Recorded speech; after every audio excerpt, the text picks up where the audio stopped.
동양인이라는 차별과 여성이라는 차별, 두 가지의 단단한 천장을 깨고 미 해군 최초의 여성 포격술 장교이자 해군 정보국 암호해독가로도 활약했고 NSA 요원으로도 활동한 자랑스런 한국인의 후손 안수산 여사를 들어본 적이 있으신가요? 설령 처음 듣는 이름일지라도 그녀가 독립운동가 도산 안창호 선생의 딸이라는 점과 평생 이룩한 엄청난 업적을 고려한다면 관심이 생기지 않을 수 없을 겁니다.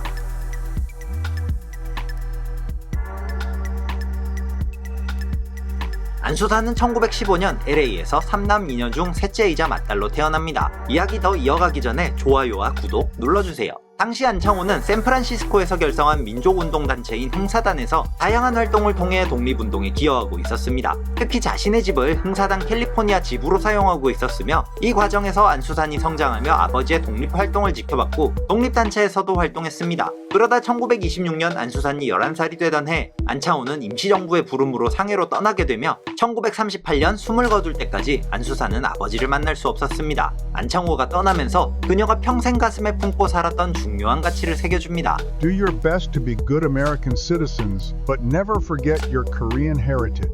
해석하면 최선을 다해서 훌륭한 미국인이 되어라. 그러나 절대 한국인의 정신도 잊지 마라 라고 할 수 있겠습니다. 안수산은 운동신경이 꽤 뛰어났습니다. 고교 시절 야구와 필드하키 선수로도 활약하다가 대학교 진학 후엔 야구 선수로 계속 활약했습니다. 특히나 아주 뛰어난 이루수이자 대학 최초의 아시아계 미국인 여자 야구 선수였죠. 이후 샌디에고 주립대에서 사회학을 전공하고 1940년 졸업합니다. 이러한 운동선수라는 배경이 있어서인지 그녀는 일본이 진주만의 폭격을 가한 이듬해 해군에 지원했습니다. 이때는 인종차별과 성차별이 매우 극심하던 시기여서 동양인이라는 이유만으로 사관 후보생에서 탈락했습니다. 정확하게는 일본 때문에 반아시아 정서가 강해졌을 때여서 그랬다고 합니다. 그러나 그녀는 다시 지원했을 때 사관 후보생이 될 수 있었죠. 이때는 이미 아버지가 돌아가신 후의 일입니다. 구독해주세요. 일본에 맞섰던 아버지의 싸움을 이어나가기 위해서 지원합니다.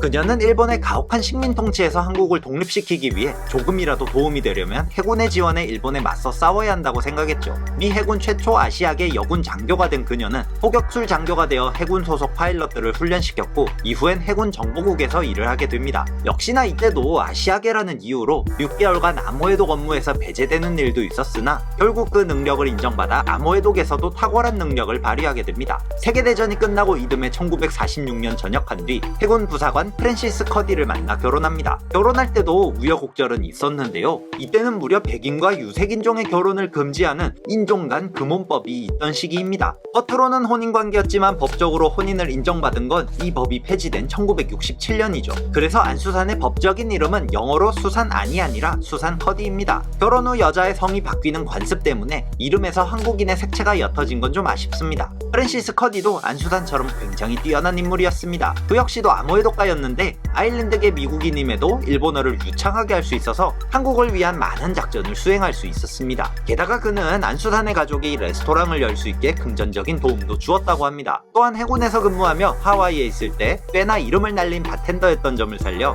이 레스토랑에서 유명했던 음료를 개발해주기도 하였습니다. 세계대전이 끝나고도 냉전 속에서 미국은 긴장의 끈을 놓을 수 없었습니다. 안수산은 전역 후에도 미 국가안보국 NSA에서 300명이 넘는 요원을 지휘하며 러시아 담당 부서에서 일했습니다. 1959년 은퇴할 때까지 국방부를 비롯한 여러 관계기관과 협업하며 수많은 1급 기밀 프로젝트를 수행했다고 합니다.